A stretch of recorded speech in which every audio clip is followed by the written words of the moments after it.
Bawa kwartawab abayahawa. Abayahawa Shabashamayam. Salaka lanawa. Al kataa yanawa. Watawadalak al damak. Sasatap at kataa yanawa. Kalhalal hawadla abayahawa alhayam. Bahasa masyayak yahawashay. Bahasam raw kakadas. Yaman. Yes. Okay. Nandito na tayo sa chapter 71 up to chapter 72. Dalawang chapter. Ang Book of Jasher ay hanggang chapter 91. Malapit-lapit na. So, dalawang chapter talakayin natin ngayon. Pero hindi gaanong mahaba to. Maiksi pa rin. Okay, simula tayo. Basa. Ang aklat ni Jasher, Kabanata 71, verse 1 to 16. At nang si Moises ay 18 taong gulang, ay ninais niyang makita ang kaniyang ama at ina. At siya'y naparoon sa kanila, sa Gosen. At nang si Moises ay malapit na sa Gosen, siya'y naparoon sa dakong pinagtatrabahuhan ng mga anak ni Israel. At kaniyang pinagmasdan ang kanilang mga pasanin sa trabaho. At nakita niya ang isang Ehipsyo na sinasaktan ang isa sa kaniyang mga kapatid na Hebreo. At nang makita niya ang lalaking Ehipsyo na binugbog ang isang Hebreo, si Moises ay tumakbo. Tumakbo siya sa kaniya upang tumulong, sapagkat si Moises ay ginagalang na mainam sa bahay ni Faraon. At sinabi ng Hebreo kay Moises, ang Ehipsyo na ito ay naparoon sa aking bahay sa gabi, at ginapos ako, at sinipingan niya ang aking asawa sa aking harapan. At ngayon pinagsisikapan niyang kunin ang aking buhay.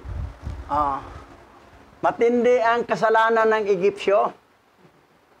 Biro mo, pumunta sa bahay ng Hebreo, ginapos yung lalaki, tapos sinipingan ng asawa sa harapan mismo ng husband. Di makagalaw kasi ginapos. So, reasonable pala na papatayin ni Moses yung Egyptian na yun. Dahil, hindi maganda ang ginawa eh. Nangangagaw asawa. Sinipingan pa harap-harapan. Pero sa Babylonian yan, naaway. Oo. Napatay. Wala, yun. Rekta doon. So, ngayon, tuloy tayo. At nang marinig ni Moises ang masamang bagay na ito, ang kaniyang galit ay nag-alab laban sa Ehipsyo.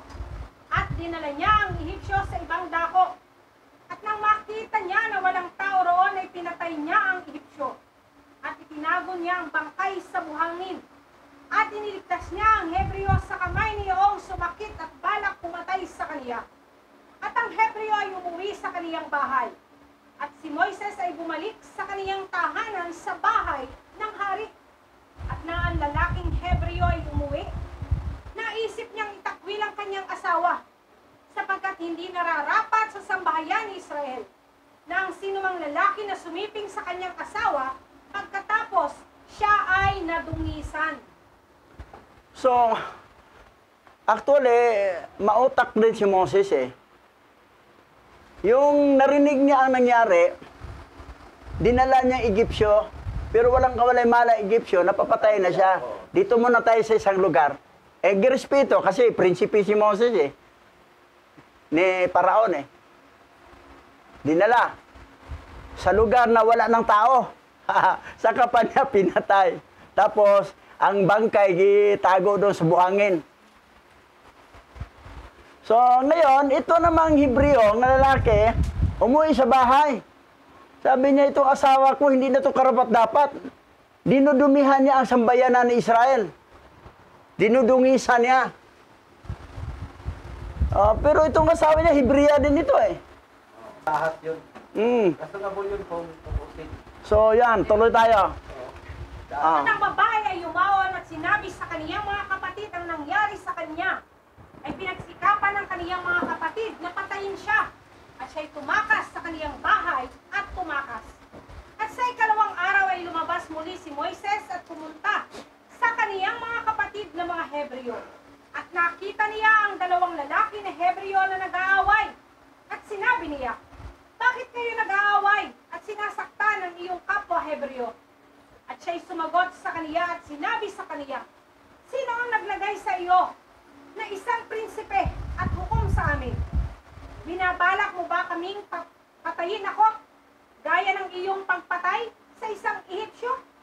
At si Moises ay natakot at kaniyang sinabi, tunay na may nakaalam sa aking ginawang pagpatay sa isang Ehipsyo. Kasi ang akala ni Moses, walang nakaalam. Siya lang kasi dinala sa lugar na wala ng tao eh. Eh, nalaman pala ito, sinundan pala siguro eh. Pero tingnan mo itong asawa nga nagtaksel ay sinumbong sa kanyang mga kapatid. Eh, anong gagawin ng kanyang kapatid? Papatayin siya. Death penalty ang penalty doon. Ang ginawa sa babae, tumakas na lang siya. Papatayin ako sa mga kapatid ko na sinumbong ko nga nasipingan ako ng isang Egyptyo na yung aking asawang lalaki, ginapos, nakita harap-harapan na sinipingan ako. Eh, siyempre, nagalit yung mga kapatid niyang Hebreo. Papatayin siya. Ang ginawa, tumakas naman siya. Kasi ang ganung pangyayari ay death penalty talaga yan. Kahit naman sa Islam, gano'n rin, death penalty. Islam teaching at saka Hebrew teaching, the same. Pero sa Christian, wala. February 14, puno pa ang hotel, apartel. Nagsisipingan niya, hindi kasal. Si kumpare, si kumare. May sa Facebook pa eh, pag alis sa husband. Pare, punta ka na dito, wala na si pare mo, umalis na. Ayun pala, nakinig lang pala sa likod. Yan ang ugali ng Christian. That's why ang Christian, kulto talaga. Teaching is demonic. Kita mo naman sa Savior nila, Jesus Christ. Sino ba si Jesus Christ? Sampung fallen angels na sa loob sa katauhan ni Jesus Christ. 4 na hayop. So lahat ng Christianity, go to hell. Biro mo, parang normal lang sipingan. Hindi mo pwede sipingan ang babae hanggat hindi mo siya asawa. Kung asawa mo na siya dahil pinakasalan mo, pwede mo na sipingan. Mag-asawa ka uli. Asawa mo na, pwede mo sipingan. Pero kung isa lang asawa ko, hindi ko pwede magdagdag, pero maraming kabit. Nako, malaking kasalanan yan. Illegal shipping. Yan ang illegal possession of shipping. Yan ang doktrina ni Satanas. Kahit ilang asawa mo, basta lahat pinakasalan mo, walang mali doon. Pero kung isa lang nga, kunwari ang asawa, pero ang dami mong sinipingan na hindi mo asawa, ang iba pa doon, asawa ng kumpare mo. Grabe. Ang dapat, ang hatol sa'yo, kamatayan. Tingnan mo itong mga kapatid, gusto papatayin ng kapatid nila. Nagsumbong sa, binalita yung nangyari sa kanya. Eh, papatay siya, tumakas siya eh. Ito naman lalaki, hiwalayin na niya kasi nagpadumi yun sa lahi ng Israel. Hindi talaga maganda. Hindi ka pwedeng sumiping sa babae hindi mo asawa at ikaw naman babae, huwag kang magpasiping sa hindi mo husband. Malinaw. Yun po ang nasa batas. Yan ang nasa Torah. Pero yung mga Christian, nako, February 14, nako, ang daming sipingan na hindi kasal. Yan ang selebrasyon ng mga demonyo yan eh. Kahit ba naman walang February 14, daming nagsisipingan. Sa opisina, sekretary niya kabit. Sa mga Christian church, pastor, sekretary niya kabit. Biro mo grabe. Demonic teaching. Dito hindi pwede. Anong ginawa ni Moses na nakita niya yung isang, Egyptyo na yung ginawa. O, dinala niya sa malayo. Tingin niya, wala na tao, papatayin ko na ito. Eh, yung nagkita na nag-away ng puro Hebrew, bakit nag-away kay pareho ka Hebrew? Eh, sino ka ba? Mga prinsipe na humahatol sa amin. Maging hukom sa amin. Papatayin mo ba ako? Yung isang nagalit eh. Papatayin mo ba ako tulad ng ginawa mo sa Egyptyo? Natakot si Moses. May nakaalam pala. Akala ko walang nakaalam. Siguro yun na nakakita. May nakakita pala sa ginawa ko. Okay, tuloy tayo. Basa. At nabalitaan ni Faraon ang bagay na ito. At iniutos niyang patayin si Moises. Kaya't sinugo ni Yahweh ang kaniyang anghel. At siya'y napakita kay Faraon sa anyo ng isang kapitan ng bantay. At kinuha ng anghel ni Yahweh ang tabak sa kamay ng kapitan ng bantay. At inalis niya ang kaniyang ulo, sapagkat ang anyo ng kapitan ng bantay ay naging kawangis ni Moises. At hinawakan ng anghel ni Yahweh ang kanang kamay ni Moises, at dinala siya sa labas ng Ehipto, at inilagay siya sa labas ng hangganan ng Ehipto na may layong 40 araw na paglalakbay. At si Aaron na kaniyang kapatid ay naiwang tagamasid sa lupain ng Ehipto sa mga anak ni Israel, at siya'y nanghula sa mga anak ni Israel na sinasabi, Si Aaron na lang naiwan. Doon sa Babylonian Bible, sa corrupted, akala mo tumakas si Moses. Hindi, dito dinala ng anghel. Sa labas ng Egypto.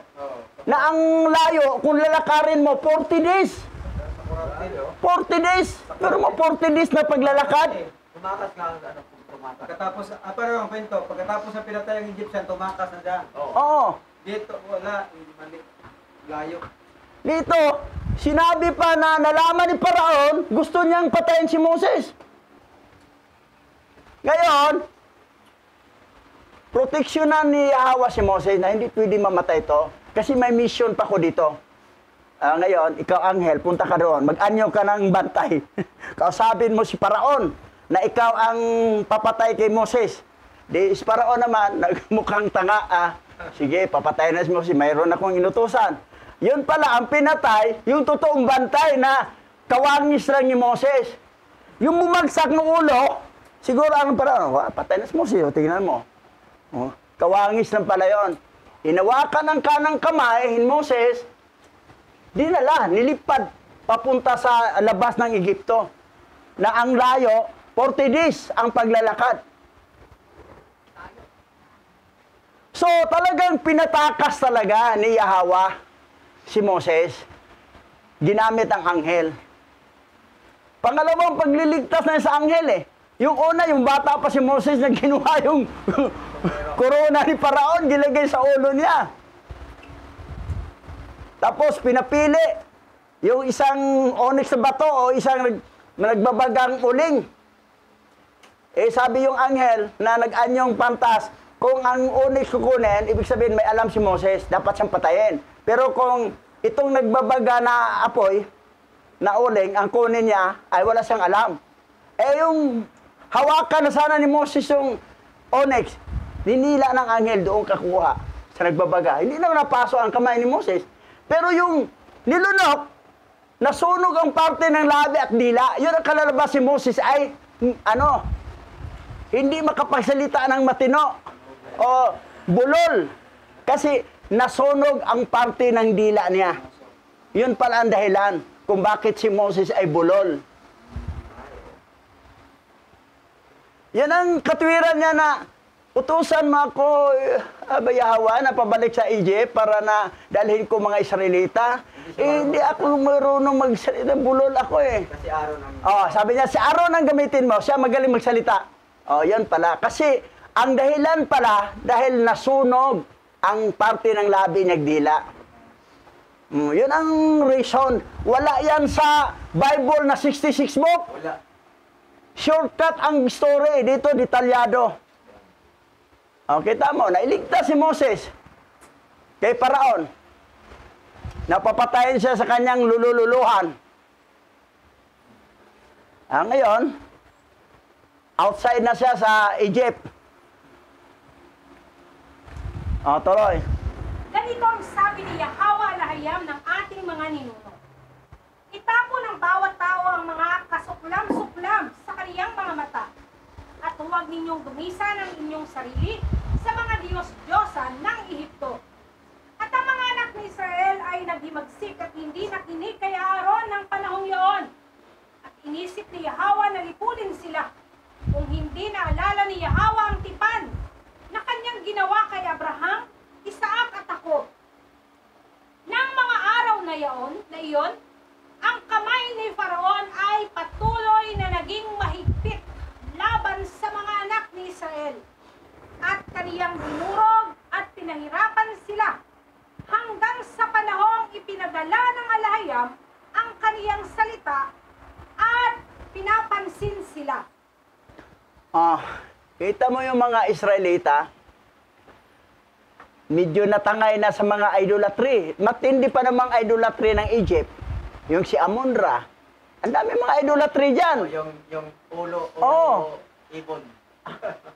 So, tambak na mga revolto talaga ang Egypt. Yun si Amin. Pero sinabi ni Aaron, si Aaron na itapon ninyo yung kasuklam-suklam sa paningin ni Yahweh. Pero ang mga Hebrew Israelite, matigas ang ulo. Gusto ni Yahweh na lipulin itong mga Israelita. Kaya lang naalaala niya ang promise niya, ang covenant niya kay Abraham, Isaac at Jacob. Sabi niya, hindi ko magawa. Mahaba ang pasensya talaga ni Yahweh sa mga Israelitang pasaway, matigas ang ulo. So, yan ang mangyari. May mga matigas ang ulo O hindi talaga totoong Hebrew Israelite. O kung Hebrew Israelite man, matigas ang ulo, kabilang sa mga pasaway. Biro mo, nag-God-God pa, nag-Lord-Lord pa rin. Tapos nagpupuri pa kay Yahweh, Alahayam, Basa, Mashiach Yahweh. Pero, my daughter in the hands of the Lord God. Aba, pasaway. Nandoon na talagang daughter mo kay Satanas sa impyerno. Kasi ikaw na nag-declare mismo nga nandoon siya sa arms ng Almighty God na si Satanas. Si Gadriel. So, ganyan katigas ang ulo ng mga ibang remnant Hebrew Israelite. Kahit na mga Hebrew Israelite sa ibang bansa, na mga nasumpa yun dahil lahi yan ng mga Hudyo. Ano ba ang grupo ng Hudyo? Kingdom of Judah, Tribe of Levi, Tribe of Benjamin, at Tribe of Judah, itong tatlo. Sila ang nagpapatay. Kaya Yahweh siya binitin sa punong kahoy. Sabi ni Paraon, ni Poncio Pilato, wala na akong sagutin diyan. Wala akong nakitang kasalanan. Kuha akong tubig, hugas akong kamay. Wala akong kasagutin sa dugo niya. Sabi ng mga Hudyo, Amen! Sa aming mga lahi. Ang sasagot sa dugo na yan. O yan. Yan ang nangyari sa mga remnant Hebrew Israelite, pati yung mga taga-Cebu, taga-iba sa Davao, nagamit pa ng God, God, Lord, Lord. Yahweh siya, pero may God pa, may Lord pa. Ang tigas ng ulo nyo. Doon sa langit, sa bangkita kayo lalagay. Wala kayong reward. Gagamit pa kayo, meron na nga tayong pinagkalooban na nga tayo ng Holy Scripture, Tanakh. Yan ang sundan natin Gagamit pa kayo ng corrupted Bible. Ang iba naman yung King James 1611 na 80 books. Ganun pa rin. Mga fallen angel pa rin. Product yan ni Haring King James na bayot. Bakla. So, yan. Yan ang kalunggot. That's why ang nangyari, pinaparusahan ni Abba Yahweh, lalo na sa ating bansa, nagkaroon ng maraming lindol sang araw sa Surigao. Nauna sa Bugo, Cebu. Dami kasi mga bugo doon. Hindi kasi mga variety. Mga bugo kasi. Bugo City. Mga bugo talaga. Tapos dito naman sa Davao Oriental. Pamati, grabe. Davao City rin. Kasi matigas ang ulo. Pinangangaral na nga ang tunay na pangalan ni Hawa. Na siya ang tunay na pangalan na hindi magbabago. Sabi niya na, kung i-English natin, kung i-Tagalog natin, Tagalog din ang lingwahe. Ito lang sasabihin ko sa inyo. Halimbawa, ang pangalan ko ay Pedro. Birth certificate ko, Pedro ang nakalagay. Sa aking passport, Pedro. Pagdating sa Amerika, I'm not Peter. Oh, I'm not Pedro. Peter, I'm Peter. Oh, i-English ko na ang Pedro. Peter ang English eh. Ngayon, may gagawin akong transaksyon sa bangko, sa iba pa. Ma-invalid yan. Di yan ma-approve. Kasi sabi na, bakit nag-Peter-Peter ka? Nakalagay sa passport mo, nakalagay sa birth certificate mo, Pedro! Bakit Peter? Hindi nga pwede bago din. Sabi niya, ang pangalan niya, hindi magbabago sa lahat ng henerasyon. Never change his name. Kahit naman mga name natin, hindi pwede magbabago yan eh. Kung ano nakalagay sa birth certificate mo, yun na yun ang tunay mong pangalan forever. Dito sa earth. Halimbawa, pangalan ko Santiago. Pagdating sa Amerika, I'm James. Kasi ang English ng Santiago, James. Hindi James Bond o 07, ha? Hindi pwedeng i-James ka. Na Santiago ang tunay mong pangalan nakalagay sa birth certificate. Ganon rin ang pangalan na Yahweh. Hindi yan pwede maging Yahweh, maging Jehovah, maging Lord.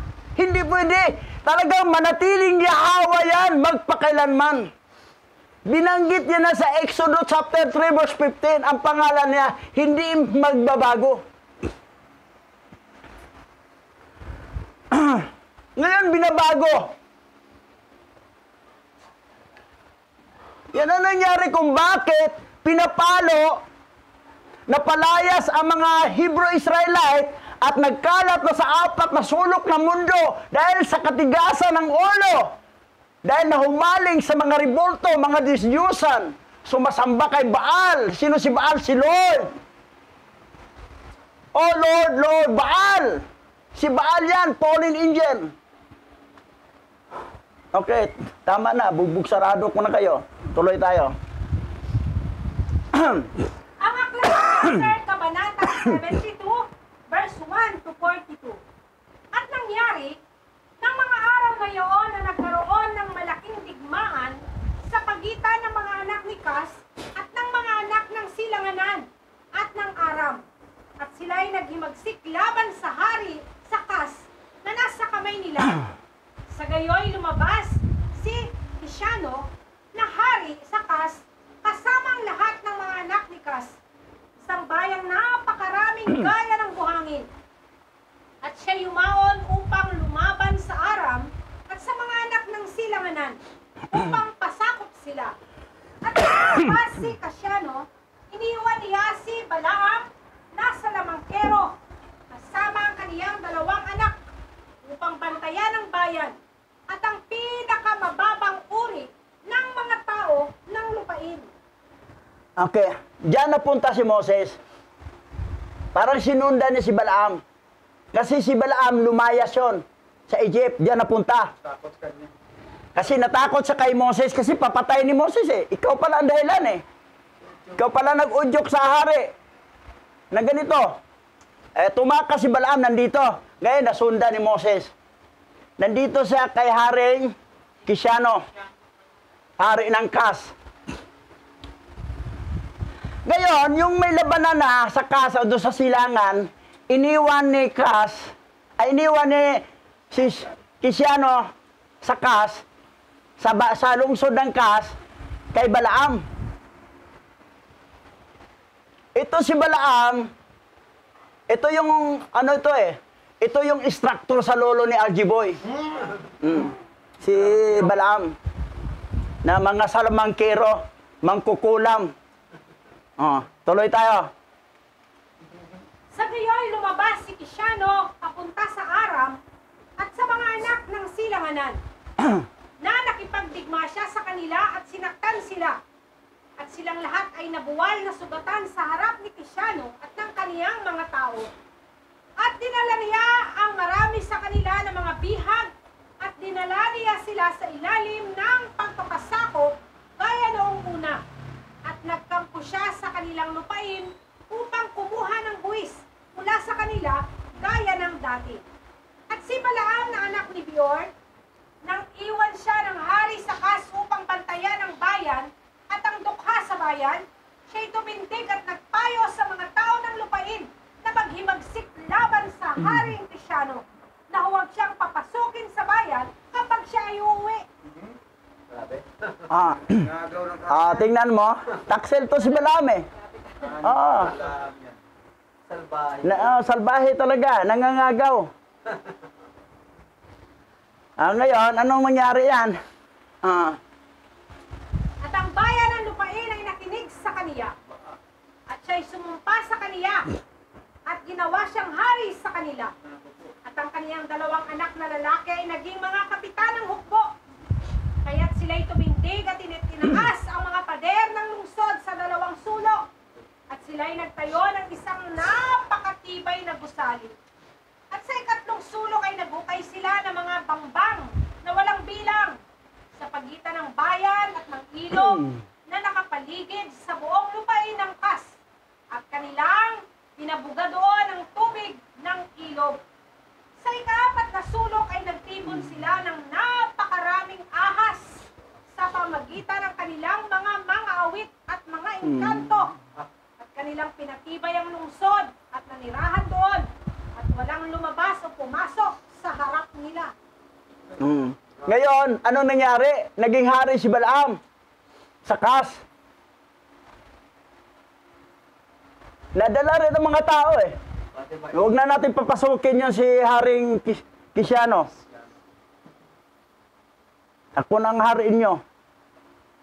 Tapos, naglagay, pinataas ang pader, yung gusali, pati naglagay ng mga ahas para hindi na sila makapasok. Mahirap na pasukin. Lagay po sila ng tubig. Alam ba ninyo anong bansa ngayon ang Kas? Sudan. Bansang Sudan. Yun ang Kas. I-resort nyo sa Google. Yung bansang Kas, yun ang bansang Sudan ngayon. Sino yan si Kas? Tatay ni Nimrod yan.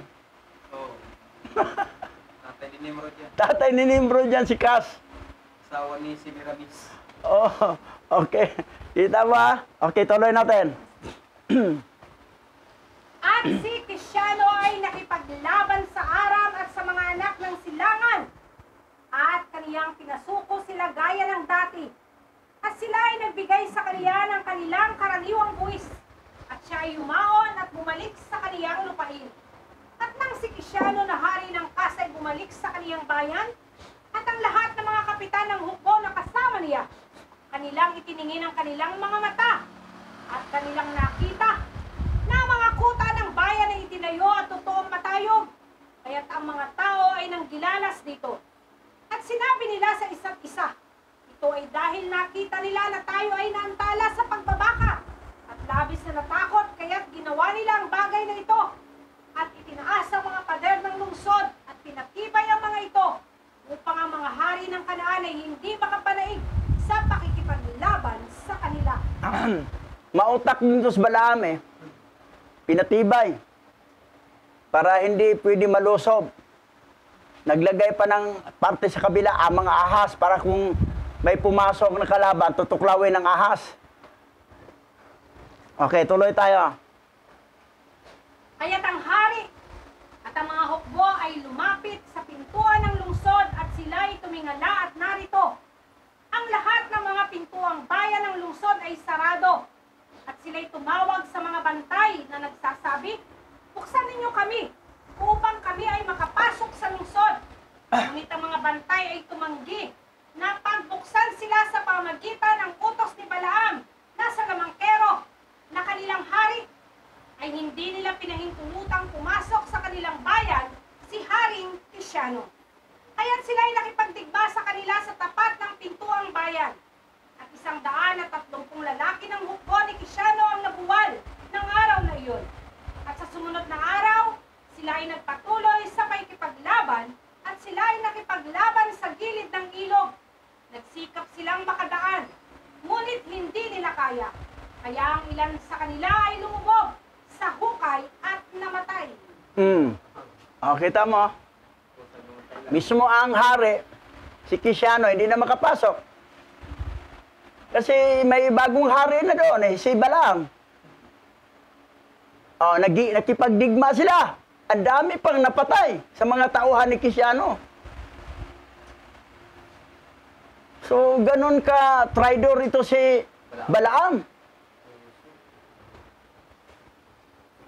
Ngayon, tuloy tayo. Kaya tinutusan sila ng hari na pumutol ng mga punong kahoy upang gawing mga balsa na kung saan sila ay maaaring dumaan sa kanila at ginawa nila ito. At nang sila ay dumating sa lugar ng mga kanal, ang tubig ay umiikot sa pamagitan ng mga gilingan at 200 tao sa ibabaw ng 10 balsa ay nalunod. At sa ikatlong araw ay dumating sila upang makipaglaban sa gilid kung saan naroroon ang mga ahas. Ngunit hindi sila makalapit doon, sapagkat ang mga ahas ay pumatay sa kanila ng 170 lalaki. At sila ay tumigil sa pakipaglaban sa bayan ng Kas. At sa loob ng 9 na taon, walang sino mang lumabas o pumasok. Nang panahong iyon, ang digmaan at ang pagkubkob laban sa bayan ng Kas.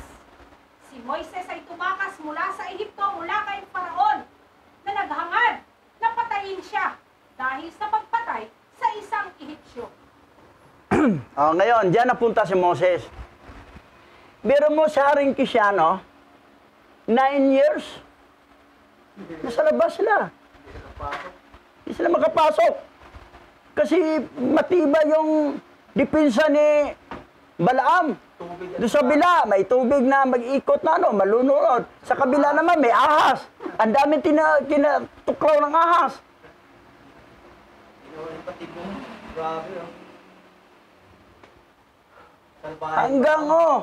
Hanggang namatay na lang si Tiziano sa sakit. Sino ang pumalit na hari? Si Moses. Ang naging hari, pumalit kay Tiziano. At yung nangyari, yung ahas doon, mahirap man, nag-utos si Moses na, pero sa sunod sabat na to yung mga kukuha ng mga tagak na bata, gitrin. Yun ang tutuklaw sa mga ahas. Napasok. Si Balaam tumakas, bumalik sa Egypto. Si Balaam.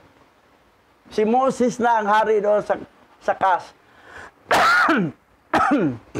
Yan ang kwento. Pero i-advance ko lang kwento sa 6 Sabat pa yung binanggit ko ngayon. Tuloy tayo. At si Moises ay 18 taong gulang nang siya'y tumakas mula sa Ehipto, mula sa harapan ni Faraon. At siya'y pinatakas ng anghel ni Yahweh at napunta sa kampamento ni Tiziano. Nang panahong iyon, siya'y kinupkop ni Haring Tiziano. At si Moises ay 9 na taon sa kampamento ni Tiziano na hari ng Kas. Sa lahat ng panahon na kanilang kinupkop si Moises, ay lumabas at pumasok na kasama nila. At ang hari, at ang mga prinsipe, at ang lahat ng mga lalaking mandirigma ay nagmahal kay Moises, sapagkat siya ay dakila at karapat-dapat. Ang kaniyang tangkad ay parang marangal na tao. Ang kaniyang mukha ay gaya ng araw. At ang kaniyang lakas ay gaya ng isang leon. At siya ay tagapayo sa hari. Advisor siya ni Tiziano. Si Moses. Si Tiziano, namatay sa sakit yon. Siyempre, nalungkot na hindi na siya makabalik sa kanyang kaharian. Inagawa na ni Balaam. Hanggang namatay. Nung napili ang hari, kapalit, si Moses na. Sila na ang nakapasok doon. At si Balaam tumakas, bumalik sa Egypt. Pagbalik naman ni Moses sa Egypt, magkita naman sila ulit ni Balaam. Kita mo yung detalyadong kwento sa Book of Jasher So, advisor si Moses dito kay Haring Kisiano. Kisiano, nakakalungkot dahil hindi na makabalik kasi inagawan siya ng kaharian ni ni Balaam. Salbahin Balaam, no? Ngayon nangyari, si Moses pala, ang anyo niya, matangkad, parang nag-iilaw ang mata, at ang lakas niya parang lakas ng leon. Malakas ang tribe of Levi yun eh. Okay, tuloy tayo. At sa katapusan ng 9 na taon, si Kasiano dinapuan ng isang mortal na sakit. At ang kaniyang karamdaman ay nanaig sa kanya. At siya ay namatay sa 7th araw. Kaya inimbalsamo siya ng kanyang mga lingkod at dinala siya at inilibing sa tapat ng pintuang daan ng lungsod sa hilaga ng lupain ng Ehipto. At kanilang itinayo sa ibabaw niya ang isang matikas na matibay at mataas na gusali. At naglagay sila ng mga malalaking bato sa ibaba. At iniukit ng mga eskriba ng hari sa mga batong iyon ang buong lakas ng kanilang haring si Kasiano at ang lahat ng kanyang mga pakikipaglaban sa kanyang ipinaglaban. Masdan, ang mga iyon ay nakasulat doon sa araw na ito. Yan. Namatay tuloy si Haring Kisiano. Dahil nagkasakit. Kasama na yung lungkot eh. Hindi siya nakabalik sa kanyang kaharian. Sa lungsod ng Kas dahil inagaw ni Balaam. Biro mo naman, 9 na taon sila nasa labas. Matibay ang mga foundation ginawa ni Balaam eh. Doon sa tubig, may mag-ikot. Malumos ka doon. Dito naman sa harap, matindi ring labanan doon. Tapos pagkabila naman, doon yung mga ahas.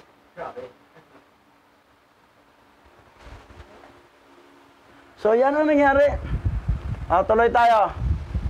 Ngayon, pagkamatay ni Kasiano na hari ng Kas, labis na nalungkot ang kanyang mga tauhan at hukbo dahil sa digmaan. Kaya't sinabi nila sa isa't isa kay Moises, bigyan mo kami ng payo kung ano ang aming gagawin sa panahong ito. Yamang tayo ay nanirahan sa ilang na ito na 9 na taon ang layo sa ating mga tahanan. Kung sasabihin nating lalaban tayo sa lungsod, marami sa atin ang masusugatan o mamamatay. At kung mananatili tayo rito sa ilang, ay mamamatay din tayo. Sapagkat ngayon mabalitaan ng lahat ng hari ng Aram at ng mga anak ng silanganan na ang ating hari ay patay na. At bigla nilang sasalakayin tayo sa parang na ito at lalaban sila sa atin at walang malabi sa atin. Yan, kasi advisor si Moses doon eh. Payuhan mo kami, anong gagawin? Kung papasukin, lulusubin natin, talo tayo, mamatay tayo. Kung manatili tayo sa ilang, dito lang tayo sa labas, malaman yung kalaban natin dati, yung silanganan, sa Aram, lulusubin tayo, mamatay tayo. Anong gagawin? So, yan ang problema sa mga pa naman nila nasa loob eh. Anak nila, mga asawa nasa loob. Di nila mapasok. Ngayon, tuloy tayo. Ngayon nga'y tayo yumaon at gumawa ng isang hari sa atin. At tayo'y manatili sa pagkukob hanggang ang bayan ay mabawi natin. At ninais nilang pumili sa araw na iyon ng isang lalaki na maging hari mula sa hukbo ni Kasiano. At wala silang nakitang karapat-dapat. At kanilang pinili si Moises na maghari sa kanila. At sila'y nagmadali at hinubad ng bawat isa ang kaniyang mga kasuotan at inihagi sa lupa. At sila'y gumawa ng isang malaking punton at inilagay si Moises doon. At sila'y nagsitindig at humihip ng mga pakakak at nagsisigawan sa harap niya na nagsabi, "Mabuhay ang hari! Mabuhay nawa ang hari!" Doon sa 66 book, yung tumakas si Moses galing sa Egypt, parang ritso na siya sa Midian, sa Midianita. Diretso na, tapos nag-alaga ng mga Shortcut. tupa. Oo. Ni Kuan, ng asawa, ng tatay ng... Dito, hindi. Naging hari pa siya dito sa lungsod ng Kas. Kaya nga. Una, advisor siya ng hari. Yung namatay ang hari, siya ang pumalit. So, kita mo yung... Kita mo yung pagdodoktor talaga. dinoktor, ang daming binawas nila doon sa story. Para walang mabasa yung ibang information. Ngayon, si Moses hari na dito. Sa bansang Kas. Na ang bansa ngayon, ang tawag ay Sudan. Oo. So, yan ang nangyari. Nangyari si Moses. Mga lahi pala ni Nimrod dyan. Oo. Tuloy. At ang buong bayan at ang mga mahal na tao ay sumumpa sa kaniya na ibibigay sa kaniya na asawa ni Adonias na reyna, ang Kusita na asawa ni Kisiano. At ginawa nilang hari sa kanila si Moises ng araw na yaon. At ang buong bayan ng Kas ay nagpahayag ng isang pahayag ng araw na yaon na nagsasabi, bawat tao ay dapat magbigay ng anumang bagay kay Moises ng kung ano ang nasa kaniyang pag-aari. At sila'y nagladlad ng isang kumot sa bunbon. At ang bawat tao ay naghulog doon ng anumang tinatangkilik niya. Ang isa'y isang hikaw na ginto at ang isa'y isang barya. So, biro mo ha, yung si Moses naging hari na, pati asawa, pinamana sa kanya. Ang asawa ni Kisiano, gawin na rin asawa ni Moses, kasi si Moses nang hari. So, asawa niya, gawin na rin asawa niya. Pero, umahanga ako kay Moses, matibay. Para rin si Joseph, di talaga siya nagpatukso sa babae. Dahil alam ni Moses, sabi niya, eto, lahi ni Ham to sila. Ang lahi ni Ham ay hindi pwedeng alipin lang yan sa mga Shemite at saka sa mga Japhetite. Sabi ni Moses, binanggit ni Abraham kay Eliezer na si Isaac huwag kukuha ng asawa sa Kanaan. Doon kayong kalahi lang talaga nila. At si Isaac naman, kay Jacob, ganun din. Yung natandaan ni Moses yun eh. Alam niya ang kwento na story ng lahi nila. That's why, itong asawa, ano ba to si Moses? Ayaw man, bakla yata to eh. Ayaw kong galawin. Ahawa na niya ako eh. Ayaw ni Moses talaga. Ewan ko, Pastor Bade, larga. Larga. Arriba. Ito si Moses, parang si Joseph din. Hindi basta-basta ano eh. Okay, tuloy tayo. At ng mga batong onyx at bidilyo, ng perlas at ng marmol ay nihagis ng mga anak ni Kas kay Moises sa butol. At ina rin ang pilak at ginto na saganang-sagana. At kinuha ni Moises ang lahat ng pilak at ginto, lahat ng mga sisidlan at ang bidilyo at ang mga batong onyx na ibinigay sa kaniya ng lahat ng mga anak ni Kas at kaniyang inilagay sa gitna ng kaniyang mga kayamanan. At si Moises ay naghari sa mga anak ni Kas ng araw na yaon na kahalili ni Kisiano na hari ng Kas. Kas ang pronoun dito, hindi kos. Kasi ang kasunod, dalawang konsonan eh. Oh, yun yan. That's why kas. Parang pera na kas. May kas ka ba? O chike. Ay, kas to. Dito chike, kas. Pero ang pangalan na ngayon yung bansa, Sudan. Sudan. So, yan ang nangyari. Naging hari si Moses. Wala yan sa 66 book. Walang kwento doon na naghari si Moses sa bansang Kas. Ngayon, bansang Sudan. Napasok nila yon. Yung mga ahas doon, napatay yon sa mga tagak. Tagak lang katapat doon. Utos ni Moses. So, yan ang story. So, dito nagtapos. Oo. Alalawaya. Tayo ay dadako sa panalangin. Pastor Richard. Asawa ni Bituel, anak ni Bituel. Oo, namili. Okay, tayo po ay manalangin. Sinasamba ka namin, Aba Yahawa, sa iyong karangalan at kapurihan, at lalo na sa mga kasaysayan ng aming mga ninuno, kung paanong sila ay naging bahagi ng iyong mga plano at layunin upang ang lahing ito ay patuloy na mag-excess, lalo na sa panahon na ang mga salita mo at ang iyong pangalan ay nahahayag. Aming Yahawa, sa araw na ito, katulad ng kapanahunan ng aming mga ninuno, hindi lamang sa buhay na ito ay kailangan na makilala ka, kundi sa mga araw din na ito, lalo na sa hinaharap, ang nalalapit mong pagbabalik ay nakararanas ng iba't ibang klase ng mga tanda na ayon sa iyong mga sinasabi, magaganap ang mga bagay na ito bago ang iyong pagbabalik. O Yahawa, na aming dakilang manlilikha, patuloy po namin itinataas sa iyo, ang mga aral na ito ay magsilbing paalala sa lahat ng mga remnant na nagkalat sa 4 na sulok ng lupa. Sa pamamagitan ng mga pag-e-eri nito, ay muling maalala namin ang aming mga pinagmulan, na ang lahi na iyong pinili at hinirang, hindi lamang nanatili sa panahon na kung saan sila naitapon, kundi ang bansang ito naming kinaroroonan ay mayroon sila. O Yahawa, tumatayo kami sa iyong harapan bilang mga lahi na nagmula sa Israel. Mula sa lahi ni Manase, Neptali, Aser at Zebulon. Patuloy ang kapahayagan ng iyong banal na pangalan ay aming ibabantala sa lahat ng mga lahi na nadimlan ang kalooban at kaisipan. Purihin ka sa araw na ito, sambahin ka sa pangalan ni Masayak Yahawasay. Yaman. Yaman.